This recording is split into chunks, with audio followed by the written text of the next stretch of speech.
Boa tarde, meus amigos, boa tarde, minhas amigas. Nós estamos aqui na Sociedade de Estudos Espíritas Francisco de Assis, hoje, dia 20 de março de 2026. E nesse horário, nós estudamos essa obra, O Livro dos Médiuns, essa publicação de Allan Kardec, né? Essa obra fantástica, essa obra que todos aqueles que trabalham com a mediunidade devem estudar, devem conhecer. Então, antes de nós iniciarmos aqui o nosso estudo, eu vou pedir para a nossa irmã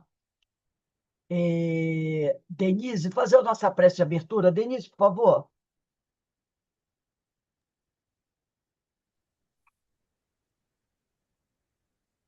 Pai amoroso, de infinita bondade e misericórdia, lhe pedimos, Senhor,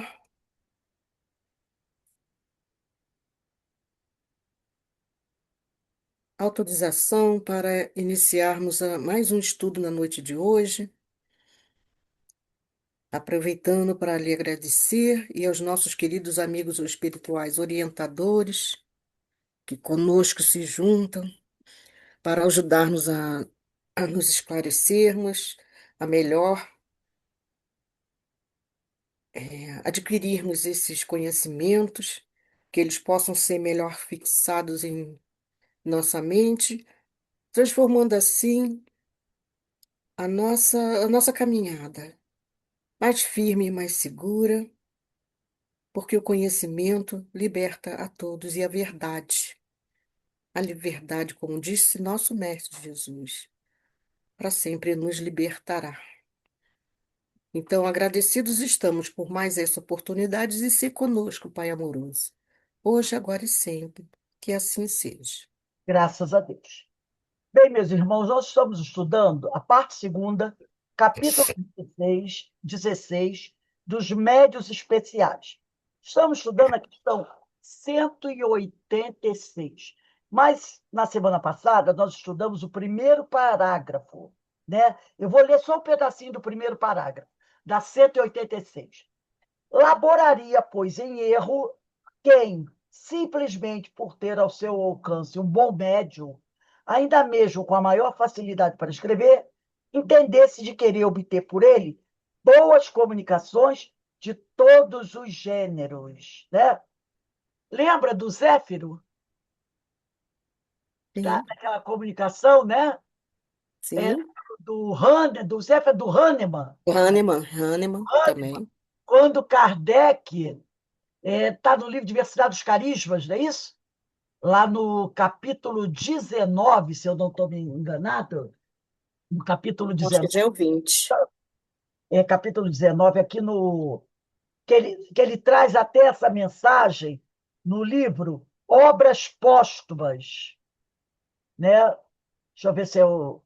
É capítulo 19 ainda. 9. É 19. Que ele está tratando, capítulo 19, o médio em ação, capítulo 19. E ele traz uma comunicação, ele traz duas comunicações. Ele traz uma que é de 11 de dezembro de 1855 e traz outra de 10 de junho de 1856, onde o Kardec, querendo acelerar o negócio da publicação do Livro dos Espíritos, que ele estava terminando só a primeira parte do Livro dos Espíritos. Ainda ia entrar na segunda, na hora para codificar, ainda ia começar a organizar a segunda.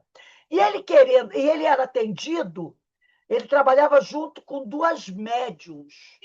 Uma era a senhora, deixa eu pegar aqui para falar certinho o nome dela.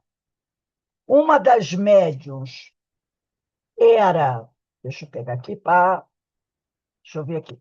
Uma delas era a senhorita Jafé, né, Jafé, e a outra era a senhorita Baudin. E aí ele resolve interrogar o espírito Hahnemann através de um dos médios, claro que ele trabalhava com os médios, quando ele queria entrar em interlocução com os espíritos, ele utilizava os médios, porque ele não tinha mediunidade ostensiva, e ele pergunta para Hahnemann, vem cá, não dá para a gente dar uma aceleradinha para terminar logo isso, eu conheço um médium muito bom. Chama-se o médium B, que ele chama o médium de B. Ele não dá o nome do médium. Se eu convidá-lo a trabalhar conosco, não seria bom? E aí o Hahnemann diz que não seria bom que ele fizesse isso, não. Por quê? O espírito que trabalha com esse médium B é um velhaco. Esse B, realmente, é, é um médium bom. É um médium bom. Todo mundo sabe a diferença entre bom médio e médio bom, né? É um médio bom. Mas o espírito que trabalha com ele, né, é um velhaco. E o nome desse espírito é Zéfiro. Eu estou falando aqui, não é fofoca, não. O Hermínio colocou. Na verdade, está lá no Obras Póstumas, tá? Então, foi o Hahnemann que chamou o espírito de velhaco. Ele disse assim: eu não estou dizendo que o médium é um velhaco. Eu estou dizendo que o espírito com quem ele trabalha é um velhaco. E o médium secunda esse espírito. O médium acompanha esse espírito. Deixa o espírito fazer o que quiser. Quando o espírito manda mensagens, ele não critica essas mensagens, não faz uma análise das mensagens. Ele aceita as mensagens. Até aceita porque o espírito dana a elogiar ele. Né? O espírito faz grandes elogios ao médium B. Porque o espírito gosta de trabalhar com ele. E ele diz aqui, ó, ele fala aqui, Hahnemann não tem meias palavras ao identificar o espírito manifestante como velhaco. Isso está no livro Obras Póstumas, segunda parte, tá? Obras Póstumas, quem tiver aí, Obras Póstumas, lá na segunda parte. Ô, Rose, o Zéfiro não é aquele brincalhão O que. Zéfiro aqui, eu me confundi. Zéfiro é lá outro, do Kardec.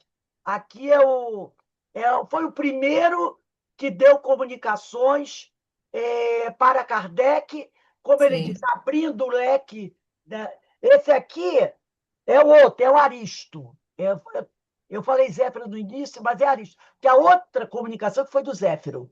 Quando Kardec faz aquela série de perguntas, sim, Zéfiro sim. foi respondendo. E ele diz que foi o primeiro, né, o que abriu as portas, depois vieram todos os outros espíritos se comunicar com Kardec. Mas no caso aqui, nós estamos falando dessa comunicação que é de 11, diz assim, ó, meu espírito protetor, 11 de dezembro de Ô, Rose, 1955. Oi? desculpe, mas eu acho que esse espírito Zéfiro, quando eu fiz um estudo sobre Kardec, que sempre nas datas de Kardec, e aí eu fui lá em Obras Póstumas, e eu acho que ele também era brincalhão. Ele também não era muito elevado. É, ele era Oi, brincalhão isso. também, Era aquele que mas fazia críticas sagazes. Ele não isso. era lá esse espírito de escola, não. Mas ele foi o primeiro espírito que de quem Kardec recebeu uma comunicação. Entendeu? Ele foi esse primeiro. Depois vieram outros. Mas tanto aqui que quando ele fala sobre o Zéfiro, deixa eu só pegar aqui um instantinho, ele faz uma observação muito interessante.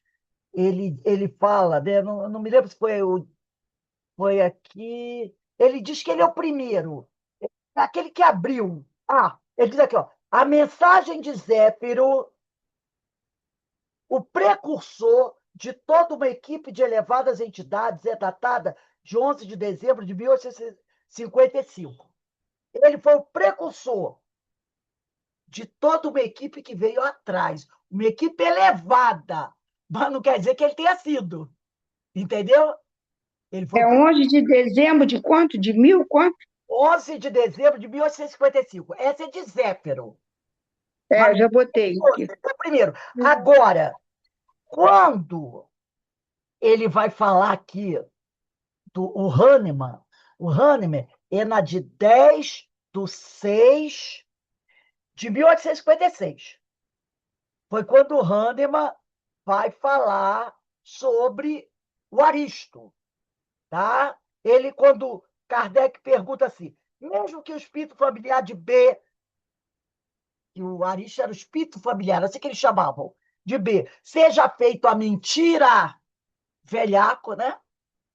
Isso não obstaria a que um bom espírito se comunicasse pelo médium, desde que se não invocasse outro espírito. Aí o Hahnemann diz, sim, mas aqui o médium secunda o espírito. E quando o espírito é velhaco, ele se presta a auxiliá-lo. Aristo, que é o espírito, e o intérprete B vão acabar se dando mal. Quer dizer, ele não acusou o médium de ser velhaco. Ele disse que o espírito que o secunda é velhaco. Mas ele, o médium B, ele diz aqui, ele não questiona as mensagens do espírito, não examina, não critica aquilo que ele próprio está vinculando, que ele é o médium. A mensagem chega através dele. Ele não questiona aquilo que ele está veiculando. Isso não quer dizer que ele, médium, também seja um trapaceiro.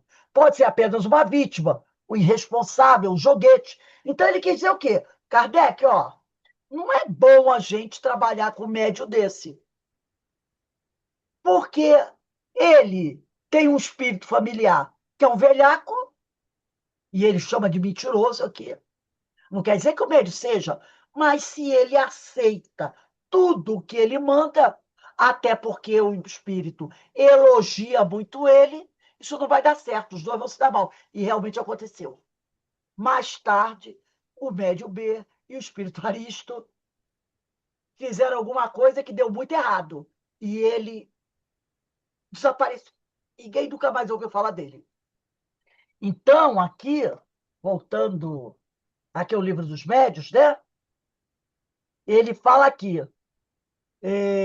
laboraria. Eu estou lendo o primeiro parágrafo da 186. Laboraria, pois, em erro,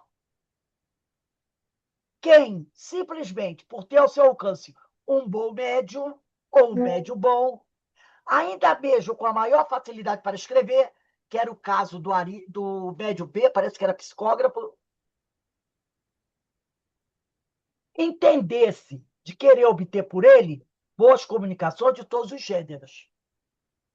Então, o Hahnemann fala para o Kardec, cuidado. Por quê? Porque o Kardec até dá uma ideia. Quem sabe, se a gente evocasse o outro espírito, ele falaria através do médium B. Quer dizer, não evocaríamos Aristo, deixaríamos Aristo de lado, invocaríamos outro. Aí o Hahnemann disse assim, e quem diz que o Aristo vai aceitar? Que ele não vai, de alguma forma, interceder? E aí prejudicar o trabalho. Afinal, eles estavam ainda, iam começar a organizar a segunda parte. Já pensou? Poderia dar muito errado isso aí, né?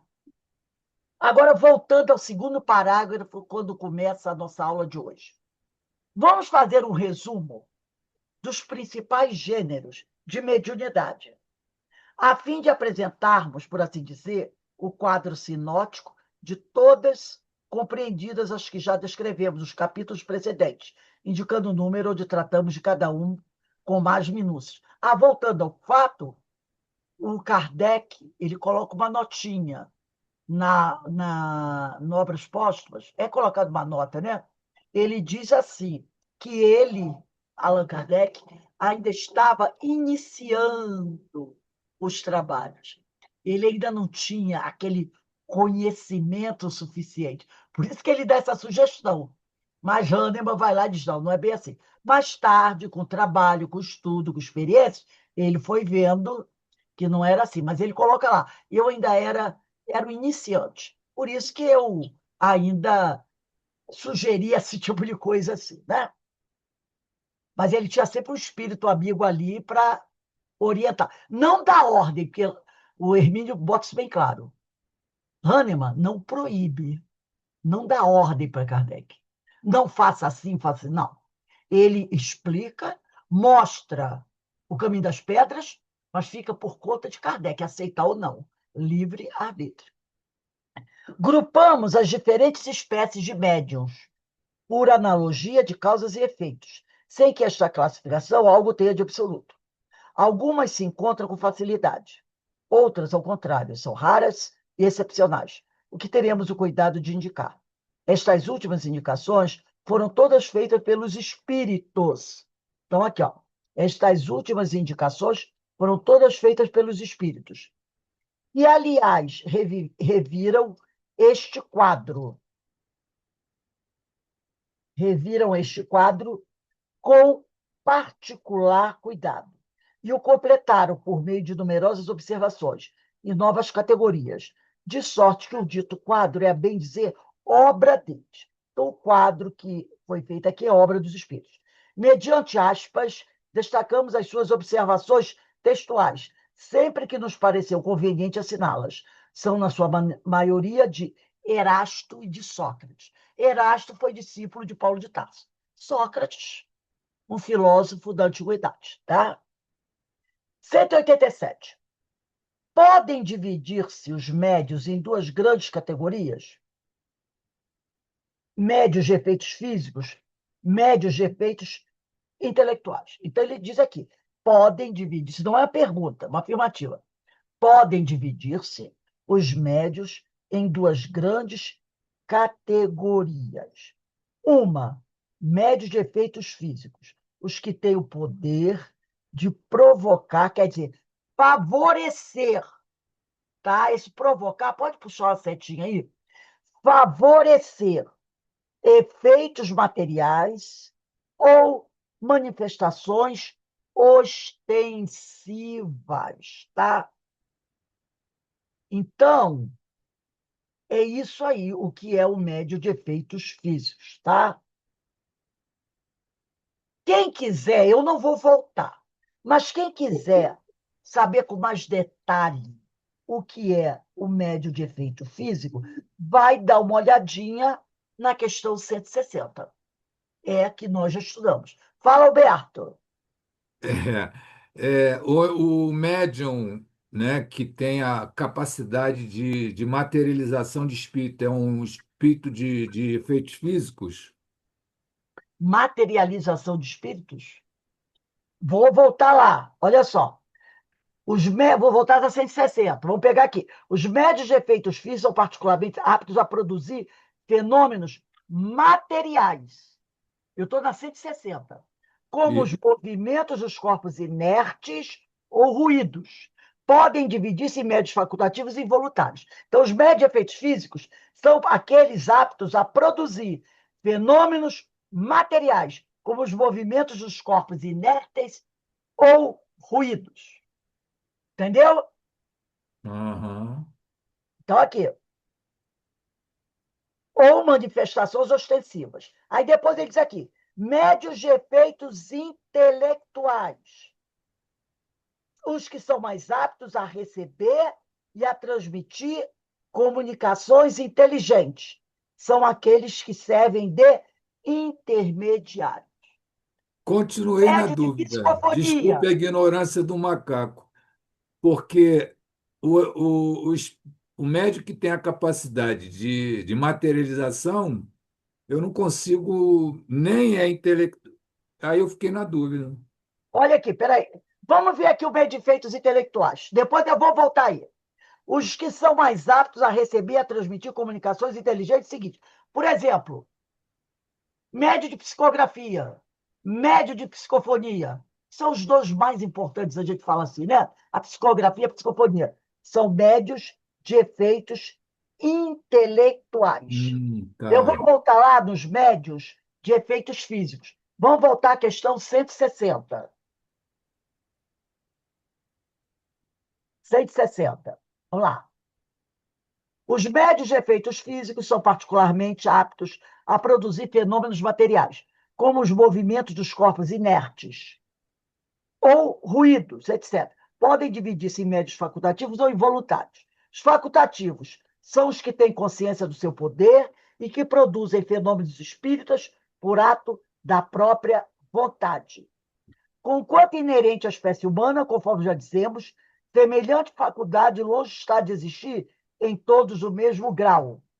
Porém, se poucas pessoas há em que ela seja absolutamente nula, mais rara, ainda são capazes de produzir os grandes efeitos, tais como a suspensão de corpos pesados, a translação aérea e, sobretudo, as aparições. Os efeitos mais simples são a rotação de um objeto, pancadas produzidas mediante o levantamento desse objeto ou da sua própria substância.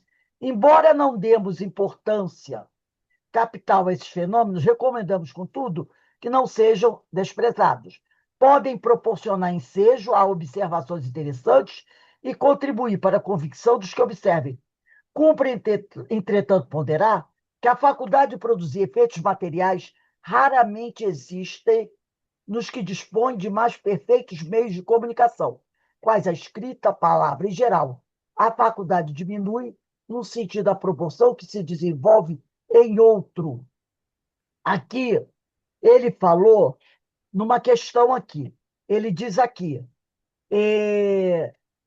quando ele fala aqui, porém, se poucas pessoas há em que ela seja absolutamente nula, mais raro ainda são as capazes de produzir os grandes efeitos, tais como a suspensão de corpos pesados, a translação aérea e, sobretudo, as aparições. Essas aparições aqui, nós vamos ver depois se são aparições de objetos ou se são materializações de espíritos. Porque os efeitos intelectuais é tudo que é ligado à comunicação. Entendeu? Então, eu acredito, Alberto, eu não estou me lembrando bem aqui, deixa eu só ver se eu pego aqui, dentro do que você falou.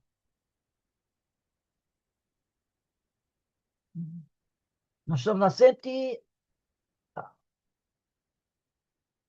Quando ele falou aqui, médios de efeitos físicos, os que têm o poder de provocar efeitos materiais, ou... Materialização de espírito. Então, eu acho que entra assim, tá? Médios de efeitos físicos. São aqueles capazes de provocar efeitos materiais ou manifestações ostensivas. Pode Então, falar, Rose, Jonas. Oi, quem está falando é Joy? Pode falar, Joy. essa materialização de espírito, pelas pesquisas que eu fiz, seria tipo Peixotinho, que fazia realmente. Ele era um médium de efeito físico. Efeitos Então, ele físicos. fazia essas materializações de espírito. E os médios de efeitos físicos também são utilizados nas curas, né? Porque Exatamente. eles produzem equipamentos do plano espiritual que se materializa para poder curar pessoas com câncer, como é feito no Frei Luiz. Exatamente. Então, são os médios de efeitos físicos, né? Eles também trabalham com essas, como ele chama, né? Aparições, materializações. Médios.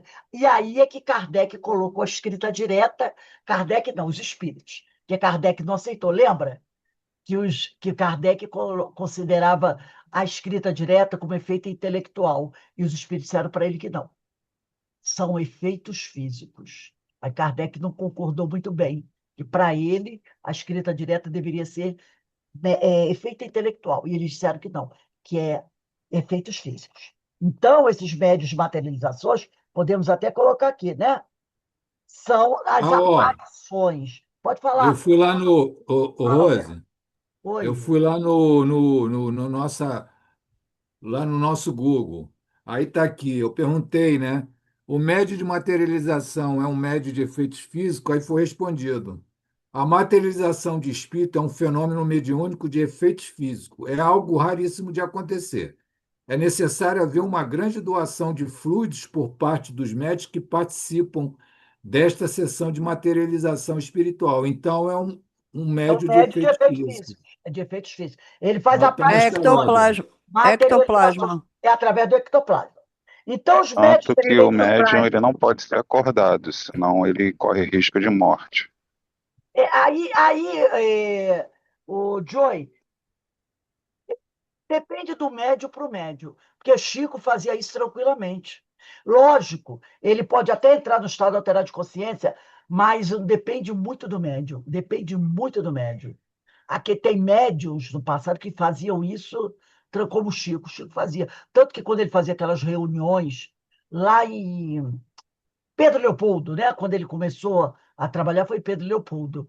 E ele fazia essas reuniões com doação de ectoplasma, materializavam vários espíritos, ele participava, consciente disso. Foi quando Emmanuel chegou e mandou ele parar com isso, que não tinha necessidade de ficar fazendo esse tipo de coisa ali, né? Porque ele teria que agora materializar, materializar livros, né? Através da psicografia. Mas eu trabalho, eu morei ali bem perto do Frei Luís, né? E era um trabalho muito interessante que eles faziam lá do Frei. Não sei se ainda continua fazendo. Eu sei que tem o tratamento, né? Tem um tratamento, mas antes eles tinham reuniões separadas de materialização, né? Mas depende, tem alguns médios que conseguem fazer isso, até consciente. Mas é cada vez mais raro esse tipo de trabalho. Se é do trabalho de cura, é outra coisa, tá? É diferente de fazer, materializar simplesmente para espetáculo, porque era feito isso também, para espetáculo, né? Materializar por materializar, essas coisas. Mas no tratamento de cura, o trabalho aí é outro, né? Que é toda uma supervisão da espiritualidade. Aqui, o doutor Paulo César Frutuoso trabalha do Frei Luís com esse trabalho de cura, né? Há muitos anos que ele faz esse trabalho lá. Mas é um trabalho muito delicado,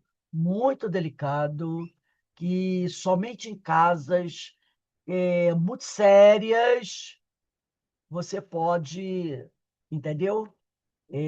Aceitar, porque tem muita coisa ainda por aí, apesar de ser um trabalho, algumas, como ele fala, a mediunidade de efeitos vai ficando cada vez mais rara devido a certas coisas, até porque hoje a gente não precisa tanto disso, né? Para se convencer, para aceitar a doutrina. Mas no tratamento de cura, como eu sei que tem no Frei Luís, mas também tem em outras casas, né? Mas é uma coisa que não é muito divulgada. Uma coisa que não é muito divulgada, porque já imaginou, né? Mas ela é uma coisa mais fechada, mais restrita. Como ele diz aqui. Depois ele vai dizer aqui: todas as outras espécies se prendem mais ou menos diretamente a uma ou outra dessas duas categorias. Quer dizer, as outras espécies de mediunidade, eh, categorias, estão mais ou menos ligadas a uma ou outra, ou de efeito físico ou de efeito intelectual. Isso que ele está dizendo. Algumas até participam de ambas. Se analisarmos os diferentes fenômenos produzidos, sob a influência mediúnica, veremos que em todos, há o efeito físico. E que aos efeitos físicos se alia quase sempre um efeito inteligente. Difícil é, muitas vezes, determinar o limite entre os dois, aonde termina o efeito físico e aonde começa o efeito intelectual. Tá? Mas isso nenhuma consequência apresenta. Sob a denominação de médio de efeitos intelectuais, abrangemos os que podem, mais particularmente, servir de intermediário para as comunicações regulares e fluentes. Na verdade, não há nenhuma assim, importância saber. É só efeito físico, é só efeito intelectual. Até porque, como nós estudamos muito isso no Universidade dos Carisma, elas se interpenetram. É igual aquela história. Essa mensagem é minha ou é de um espírito? Ah, pode ser de um espírito, mas a partir do momento que ela passa através de mim, vai ter a minha colaboração. Vai ter, de alguma forma, a minha participação. Então, esse negócio de traçar aquela linha, sabe?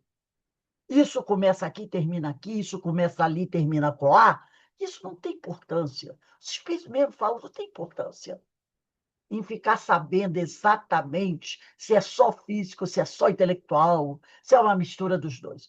O importante é o fenômeno, é ver se o fenômeno tem um objetivo, um bom objetivo. É a mesma coisa da mensagem. Chegou uma mensagem? Quem mandou? É importante. O importante é o conteúdo. Esse conteúdo é bom, Esse espírito que assinou, se nós dissermos que é dele, está bem encaixado no pensamento dele? Tá. Então não tem problema. Foi o que Kardec falou sobre a mensagem do Espírito de Verdade. O Espírito de Verdade assinaria essa mensagem? Essa mensagem está em acordo com o que ele ensina? Está. Então não tem problema. Então a gente querer saber quem foi e quem não foi que mandou a mensagem. Porque tem gente que é assim, né? Veio uma assinatura, pronto, você esquece a mensagem, o importante é a assinatura. Se o conteúdo é bom, não me interessa. Me interessa quem assinou. Não é assim. Nós estudamos isso, né? Está lá na introdução do Evangelho segundo o Espiritismo, que nós comentamos essa semana, na introdução, item 2, né? Eu recomendei que todos vocês dessem uma lida. Essa introdução fala da autoridade da doutrina espírita, do controle universal do ensino dos espíritos, que é recomendado a todos fazerem a sua crítica. Fala, Alberto. É, para ilustrar esse assunto que você está trazendo, eu tive um relato de uma pessoa, de um estudo que eu faço, né, em que ela relatou que ela trabalhava num centro de Umbanda durante muito tempo e que lá ela não incorporava, ela dava passividade ao espírito, mas com a voz dela, com tudo dela. E ela falava fidedignamente o que o espírito estava enviando a mensagem. Aí ela disse, ela tinha a responsabilidade de ser fidedigna com aquele espírito que ela sabia que estava. Aí o pessoal acusava ela de animismo, porque todo mundo, quando incorporava, tem. Na Umbanda tem isso. O preto velho tem aquelas características de mudança de linguagem, o corpo fica diferente, fica mais curvado. O caboclo já tem a sua característica, os guardiões também, e ela não. Ela não adotou a incorporação dela, ela era uma médium que não agia dessa maneira. A mediunidade dela É era uma médium consciente. E aqui, e não aqui, sei Alberto, como poderia no livro dos definir. médios, nós estudamos semana passada. Item 180, médios intuitivos. Olha aqui, vamos ler os dois tipos: médio intuitivo e inspirados. Médios intuitivos, 180 de O Livro dos Médios. A transmissão do pensamento também se dá por meio do espírito do médium, ou melhor, de sua alma, do médium, pois que por este nome designamos o espírito encarnado. O espírito livre neste caso, não atua sobre a mão para fazê-lo escrever, não a toma, não a guia, atua sobre a alma com a qual se identifica. Então, o espírito não atua sobre o corpo, sobre a mão, que isso a gente já estudou que não acontece. Ele atua aqui, no centro nervoso. Então, ele não atua, tá? A alma, sob esse impulso, o médium, sobre o impulso, sobre a atuação do espírito, dirige a mão e esta dirige o lápis. Ele atua sobre o centro nervoso do espírito, do médium, naquela área responsável pela locomoção. Tá? Notemos aqui uma coisa importante: é que o espírito livre não se substitui à alma, visto que não a pode deslocar. Domina a mau grado seu e lhe imprime a sua vontade. Em tal circunstância, o papel da alma não é o de inteira passividade. Ela recebe o pensamento do espírito livre e o transmite. Ela, o médium intuitivo, recebe o pensamento do espírito livre e o transmite. Nessa situação, o médium tem consciência do que escreve ou do que fala, embora não exprima o seu próprio pensamento. É o que se chama médium intuitivo. Então, ele recebe o pensamento do espírito, como nós já estudamos isso no livro Diversidade dos Carismas. O espírito age sobre o centro nervoso, naquela área. Se o médium é um médium de psicofonia, ele vai atuar sobre o sistema da fala, porque o nosso cérebro é todo divididinho, né? Tem a área do olfato, tem a área da locomoção, tem a área da audição, tem a área da visão. Tanto é que, se você sofreu um acidente e afetar aquela região do cérebro responsável pela sua visão, seus olhos podem ter afetado, mas você vai ficar cego. Se afetou a área da fala, às vezes acontece um AVC, não é? A pessoa tem problema de fala. E é nessa área que ele atua. Ele transmite o pensamento. O médium capta e, dependendo da sua mediunidade, se é de psicofonia, ele vai dar a comunicação. Ele vai transmitir o pensamento do médium, do espírito, desculpe.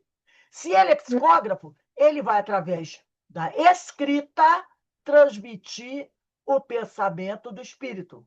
Se é o médium responsável, vai fazer o possível para ser o mais fiel, trazer essa mensagem da forma mais fidedigna. Fala, Joy. Então, essa questão da Umbanda, existe uma crença de que os melhores médiuns seriam aqueles que ficam inconscientes, que deixam o espírito dominar. E isso existia no início, lá nos primórdios da anunciação da Umbanda, pelo Zé Fernandino.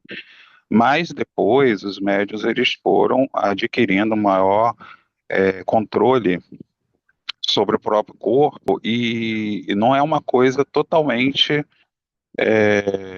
involuntária. Eles não deixam o controle total porque os médios também evoluem e a mediunidade também. Assim como não tem mais aquela questão da necessidade dos efeitos físicos para comprovar a existência, né, dos fenômenos mediúnicos, também não existe necessidade do médium perder completamente a consciência e deixar o espírito dominar.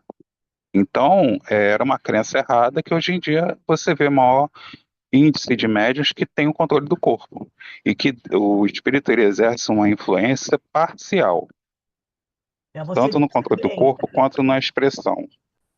você disse bem, Joy. Grande parte.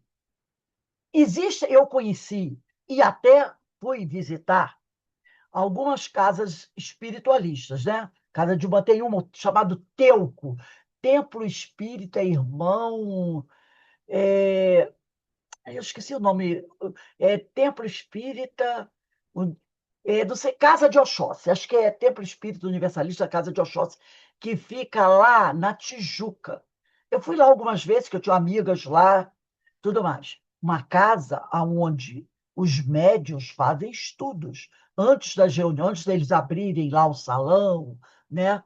Onde eu achei muito interessante, porque eu cheguei assim, a reunião começava 3h30 da tarde. Então, você vai chegando, você vai ficando numa sala, é um salão, cheio de cadeirinhas, todo mundo sentado nas cadeirinhas, enquanto o pessoal começa a preparar a reunião, né? E aí, que eles dão o nome, eu esqueci agora o nome do salão. Então, os médicos lá ficam se preparando. E o pessoal que vai assistir, vai participar, vai receber consulta, fica todo mundo sentado nesse salão e vem um companheiro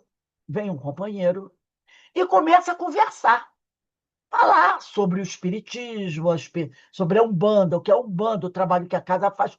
Ele dá uma palestra muito interessante. E ele começou a falar, eu achei muito interessante isso, ele começou a falar sobre energias, né? Usando os termos que eles usam lá na Umbanda. Ele começou. E aí, daqui a pouco, veio um irmão mediunizado, e ele se apresentou como um Exu, deu um nome lá, que eu não me lembro bem, né? E ele pediu licença ao rapaz que estava dando a palestra ali, conversando, né? Fazendo aquela recepção, para falar sobre. Ele percebeu que o rapaz estava falando sobre energia, e ele começou a conversar, usando um pouco os termos que eles usam, né? Mas conforme ele ia falando, eu percebi, eu disse assim, ele está falando sobre perispírito. E ele estava falando sobre perispírito, só que ele não usava o termo perispírito, ele falava corpo espiritual. E eu percebi o que ele estava falando bem em acordo. bem certinho, né? Falando das pessoas, para elas tomarem cuidado, para elas, né, fazerem a autoevangelização, mudança de comportamento, mudança de conduta, que não adiantava apenas ir lá, porque depois que as pessoas saíssem daquela sala, elas eram chamadas para receberem lá as orientações dos outros, das entidades, né? E ele falava isso, né, que não adiantava você ir lá para receber consulta se você antes não cuidasse de você mesmo, né? Se não procurasse fazer essa renovação espiritual. Então, muito interessante o trabalho lá. E os médios, eu fiquei sabendo que durante a semana tem até na época era até um casal do CEOI, amigo meu, que eles iam lá, acho que não me lembro se era quinta-feira, para falar, estudar o livro dos médios com os médios daquela casa. Então, aqueles médios já estavam sendo orientados, né? Eles diziam que era importante o estudo do livro dos médios, do Evangelho. Inclusive, eles tinham lá na casa o Evangelho segundo o Espiritismo, o livro dos médios. Tinham livros de Leon Denis, né? Tudo direitinho. E eles liam o Evangelho segundo o Espiritismo, estudavam, né, sobre mediunidade, energias, tudo direitinho. Agora, já tem outras casas, e eu conheci uma aqui em Petrópolis, que ela é uma mistura, né? Inclusive, eu mesmo perguntei, porque eu fui convidada aí, e quando eu sou convidada, dependendo do eu aceito, eu não tenho essa preocupação comigo, não. Eu fui, até porque uma parente minha faz parte. Eu fui e eu perguntei ao final da casa, né? Qual era a orientação da casa? Que eu não consegui entender. Eu falei, eu queria saber se a casa é uma casa que lá no Teuco é Umbanda. Eu perguntei, é uma casa de Umbanda? Ele, não. Eu falei, é uma casa de Candomblé? Não. Aí eu falei, é o quê? Ah, é uma mistura de Umbanda, Candomblé, e falou uns outros 2 ou 3 segmentos, né? Umbanda, Candomblé, com Quimbanda, com não sei o quê, não sei o quê, não sei o quê. E falou lá, a mistura lá. Eu fiquei meio assim, disse, tudo bem, não tem problema nenhum. E aí eu participei, quer dizer, fiquei na plateia, né? Assistindo uma reunião, e eu percebi que, no meu entender, que uma parte dos médios era processo anímico. Era processo anímico. E alguns, né, bastava dizer, fazer assim, e o espírito já chegava, e aí aquela coisa de festa de criança, sabe? Aquele comportamento assim, meio errático. E eu percebi que algumas pessoas ali eram processos anímicos, que talvez a pessoa nem tivesse consciência que era um processo anímico, né? Porque às vezes a pessoa está no processo anímico e ela repete aquele processo, vive naquele processo anímico e não tem consciência, né? Então, vários tipos de espíritos se manifestando, vários tipos, né? Alguns que não tinha muito sentido no que eles estavam fazendo, né? Outros davam aconselhamentos, outros não tinham plena consciência do que estava acontecendo e muito processo anímico. Então, você ainda tem esse tipo de coisa. Isso, né, da mesma maneira que da doutrina espírita, a gente também tem, né? Como nós estudamos hoje aqui, né? Falamos sobre isso hoje, que há muitas casas espíritas que não seguem a mediunidade orientada nas bases do Pentateuco kardeciano e nem no espiritismo da mediunidade com Jesus. Nós sabemos disso. Da mesma maneira que há casas espiritualistas de Umbanda e Candomblé, muitas fazem um trabalho muito sério, já conheci algumas, trabalho de respeito mesmo, mas outras ainda não. Então, nós temos todo tipo de médio, todo tipo de mediunidade. Agora, a gente sabe que isso vem mudando, vem havendo uma mudança, e é natural que isso aconteça. É natural, porque conforme os espíritos, nós vamos evoluindo, esses trabalhos também vão evoluindo, né? E aquelas práticas mais antigas, tanto dentro da doutrina espírita, como dentro das doutrinas espiritualistas, como nas outras religiões também, que nós temos esse tipo também dentro da religião protestante, dentro da religião católica, elas vão passando por uma modificação. Mas essa modificação, em todas elas, acontece de uma forma um pouco lenta ainda, né? Porque depende de nós. Não depende da vontade dos espíritos, depende de nós. Então, isso vai ocorrendo. Claro, o progresso é inexorável. Então, isso vai acontecer tranquilamente, né? Agora, poderia ser maior se nós realmente promovêssemos essa mudança. Se não houvesse também tanto preconceito como ainda tem, né? Muito preconceito ainda. Até nas casas espíritas, a gente sabe nas reuniões mediúnicas. Tem casas espíritas que, quando um companheiro médio psicofônico dá uma comunicação de um espírito oriundo de casas espiritualistas como Umbanda, Candomblé, fica todo mundo arrepiado, não é assim? Ai, não sei o quê, porque não pode, não deve, não sei o quê, não sei o quê. A gente ainda escuta esse tipo de coisa. E o médium, muitas vezes, é muito criticado porque deu passividade para um caboclo, para uma vovó, para um preto. A gente já viu isso. Eu, pelo menos, já vi esse tipo de preconceito. Eu chamo também de ignorância. Mas vamos lá, né? Vamos ao nosso estudo aqui. Então, nós estamos na questão. Desculpem aí o. Se o Hahnemann falou em velhaco, eu posso falar em ignorância. Então, vamos lá. Se alguém quiser falar mais alguma coisa, tá? Então, ele diz aqui.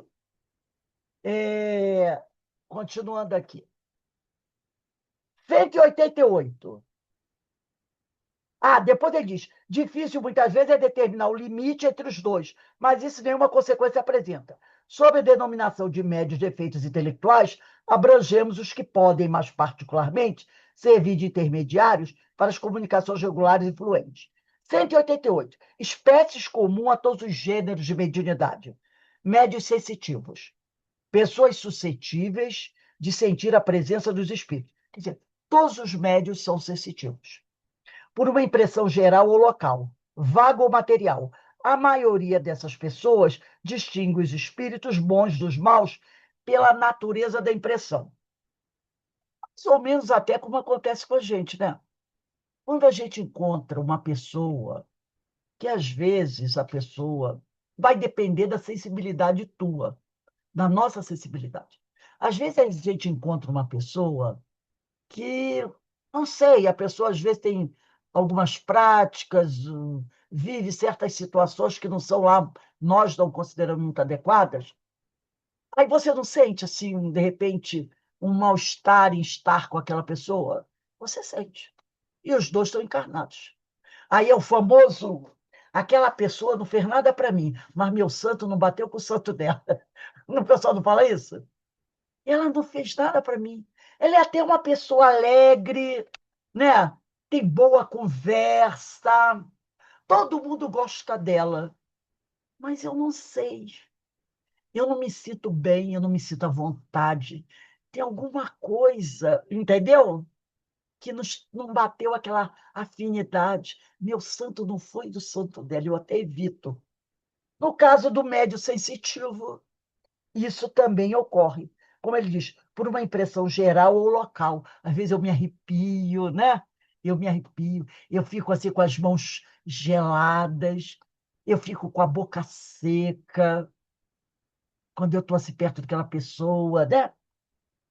Então ele diz, a maioria dessas pessoas distingue os espíritos bons dos maus pela natureza da impressão. Eu vou citar um caso aqui que eu li há muitos anos atrás, quando se descobriu que aquele nosso irmão, não podemos dizer que não é nosso irmão, Mengele, viveu no Brasil, que ele viveu aqui no Brasil. Ele morou no Rio de Janeiro, um período. E eu vi a entrevista de uma dentista que o atendeu. Ela disse que, lógico, que quando ele estava aqui no Brasil, ele tinha outra identidade, né? E ela só descobriu que era depois, era ele, por quê? Porque depois que surgiu a história que ele morreu numa praia, que, se eu não me engano, foi em Santos, né? Que ele morreu afogado, e todo mundo descobriu, aí desenterraram o corpo e provaram que era ele mesmo, e mostrou-se a foto dele, ela disse que o reconheceu. Ela disse, eu o reconheci. Ele foi meu cliente. Ele veio a 3 consultas comigo, fazer um tratamento muito rápido, né? E ela disse que ele chegava, sentava, ela disse que se sentia mal. Ela disse que ela fala assim, a aura dele, ela usou o termo aura, não que ela fosse espírita, usou o termo dela. A aura dele não era boa. Eu dei graças a Deus quando ele disse para mim que não ia voltar a se consultar comigo, porque ele tinha que viajar. E ele ia dar continuidade do tratamento com outro dentista para onde ele ia. Ela disse: eu dei graças a Deus, porque toda vez que ele via o meu consultório, eu me sentia muito mal. Inclusive, ela falou: a minha secretária também, a recepção, também, quando ela chegava, ela dizia assim: a secretária fala, parece que esse homem, quando entra, o ambiente fica todo contaminado com alguma coisa. E ela disse que ela não gostava, ela se sentia mal. Imagine a atmosfera espiritual desse nosso irmão, né? Pouco tempo depois de tudo aquilo, foi nos anos 70, isso, né? Pouco tempo passado, né? Então, ela falava isso, da atmosfera espiritual, que ela não sabia, né? Mas que era uma pessoa que transmitia a ela uma sensação muito desagradável. Aí aqui ele vai continuar dizendo. Então, a maioria dessas pessoas distingue os espíritos bons dos maus pela natureza da impressão. Os médios delicados e muito sensitivos devem abster-se das comunicações com os espíritos violentos, ou cuja impressão é penosa por causa da fadiga que daí resulta. Mas aí vai depender muito de você, né? Na hora que você está trabalhando ali na mesa mediúnica, o espírito chega, normalmente, é a direção da casa, a direção espiritual da casa. Não digo a direção encarnada. É a direção espiritual da casa que indica, né? Que orienta. Esses espíritos vão com os médios e tal, então eles sabem quem são os espíritos que nós podemos dar comunicação. Essa diretriz não é nossa, não é dos encarnados. É da equipe espiritual que faz a direção dos espíritos para cada médium. Médios naturais ou inconscientes, os que produzem espontaneamente os fenômenos sem intervenção da própria vontade, e a mais das vezes a sua revelia. Então, ele dá comunicação, muitas vezes ele não tem a mínima participação, o espírito chega e dá comunicação. Muitas vezes, se o médium não é um médium que tem um controle, isso pode, às vezes, se tornar até desagradável, né? Porque isso pode acontecer em qualquer lugar, na rua, numa festa. A gente já não viu casos assim?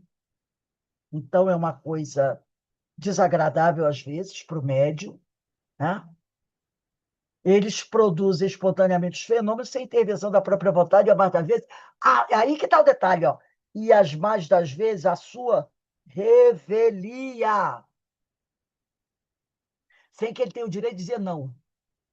Qualquer que seja essa vontade, eles nada podem, se os espíritos. Médios facultativos ou voluntários, desculpe. Os que têm o poder de provocar os fenômenos, por ato da própria vontade. O médium, por ato da própria vontade, pode provocar o fenômeno. Mas, tem uma observação aqui, entre aspas. Qualquer que seja essa vontade do médium, eles nada podem se os espíritos se recusam. O que prova a intervenção de uma força estranha, né? Isso aqui também já levou a muita mistificação, porque pessoas, né, programavam um espetáculo. Era um médium mesmo que tinha essa capacidade de produzir fenômenos. Então, ele vivia, final do século XIX, início do século XX, né? Ele vivia desses espetáculos. Eram médios, mas não eram médios espíritas. Faziam shows em cinema, em teatro, para ganhar um dinheiro, né? Na Europa, nos Estados Unidos, isso é muito comum. Até hoje em dia ainda tem essas coisas, né? Os profissionais que vão nas casas para retirar os espíritos. Tem empresas até. Na Europa e nos Estados Unidos tem empresas. É os famosos caça-fantasmas. Né? Tem essas empresas. Tem até filmes sobre isso. Então, às vezes, eles programavam um espetáculo. Aí faziam os cartazes, distribuíam para a produção dos fenômenos. Mas, naquele dia, por algum motivo, os espíritos se recusavam a participar. Por mais que eles invocassem, os espíritos se recusavam. Cobraram entrada. A plateia está cheia. O que é que eles vão dizer? Ah, os espíritos não querem participar. Aí, daí, muitas vezes, fazia o quê? A mistificação. Porque senão podiam até apanhar do público. Primeiro que eu tenho que devolver o dinheiro. Né? E eles viviam para isso. E até tinham profissionais especialistas em desmascarar esses médias. Eu já vi documentários sobre isso. Pessoas especialistas que iam a essas reuniões ou esses espetáculos para desmascarar esses médiuns. E alguns não eram médios, eram só vigaristas mesmo, mas outros eram médios. Lembra o filme Ghost? Eram médios mesmo, mas não sabiam que eram médios. Eles achavam que eram só vigaristas, como aquela mulher. Ela achava que não era médio. Ela sabia que ela dava uma de picareta. Para ela era uma picareta. Para ela era uma vigarista. Ela não sabia que era médio. O dia que ela percebe que ela é média, ela quase morre. Ela quase tem um troço. Não é? Ela tem um troço. Que é isso? Porque para ela era uma picareta, dando um golpe, e ela dava golpe. Só que ela era médio também. Então, agora, aqueles que são médios e que sabem que são médios e que usam a mediunidade para espetáculo, para ganhar dinheiro, eles têm ali um acordo com os espíritos para fazer esse tipo de coisa. Tem até um filme que eu acho muito interessante que fala sobre isso. Era um médium que ele trabalhava com 3 espíritos. E eles eles davam golpes. Tinha uma mediunidade, conversava com os espíritos, os espíritos iam na casa de uma pessoa, fazia todo aquele negócio, aí a pessoa ligava para ele ir lá, ele fazia todo aquele teatro, mas os espíritos eram amigos deles, e tinha uma mediunidade espetacular. Mas o dia que os espíritos não quiserem participar, como é que fica essa situação? Aí você começa a mistificar, para poder não perder a clientela. Aí daí começa a mistificação, entendeu? Então é uma coisa que existe muito, continua a existir esses médios aí, né? Todo início de ano, que dizem o artista tal vai morrer, o presidente tal vai morrer, a carta psicográfica, a pessoa morreu semana passada, mandou uma carta psicográfica. Isso aí, a gente sabe que é esse tipo de coisa, né? A gente tem que se precaver contra isso. Tem que se precaver contra isso. Né? Então, gente, nós vamos parar aqui. Semana que vem, dia 27, a gente vai começar a estudar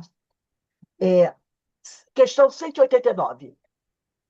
Variedades especiais para os efeitos físicos. Questão 189, tá? Esse assunto é muito interessante.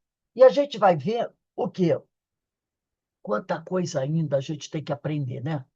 A gente tem que relembrar. E mediunidade é isso aí, gente. Mediunidade tem inúmeras variedades. Algumas não foram contempladas no Livro dos Médiuns. porque algumas nem se sabia que existiam. E ainda tem outras que existem que a gente nem sabe. Fala, Alberto. Devido ao mau uso da mediunidade, que na época não se tinha consciência nem que era mediunidade, né? É que Moisés proibiu, né? Perfeito. A comunicação com os espíritos, que estava uma coisa tão bagunçada, tão mal vivenciada, que ele falou: vamos dar um basta nisso, é proibido. Exatamente. Exatamente. Porque Jesus fez uma sessão mediúnica. Lembra do Tabor? Quem aparece lá? Elias, Moisés, na frente dos espíritos. Tanto que Pedro, Pentecoste, né? Pentecostes, Pedro era vidente e disse assim: Senhor, na inocência dele, o que ele diz? Vamos aproveitar e armar 3 tendas aqui para passar a noite. Uma para o Senhor, uma para Elias e uma para Moisés. Ele viu a materialização. E Jesus transfigurou-se, né, na sua máxima potência ali, máxima não, né? E conversou com eles, 2 espíritos, Elias e Moisés. E Pedro, como vidente que era, falou, ficou tão encantado que disse assim: eu vou mandar armar 3 tendas aqui, para passarem a noite, uma para Elias, uma para Moisés, outra para o Senhor. Que é isso? Pentecostes, Paulo,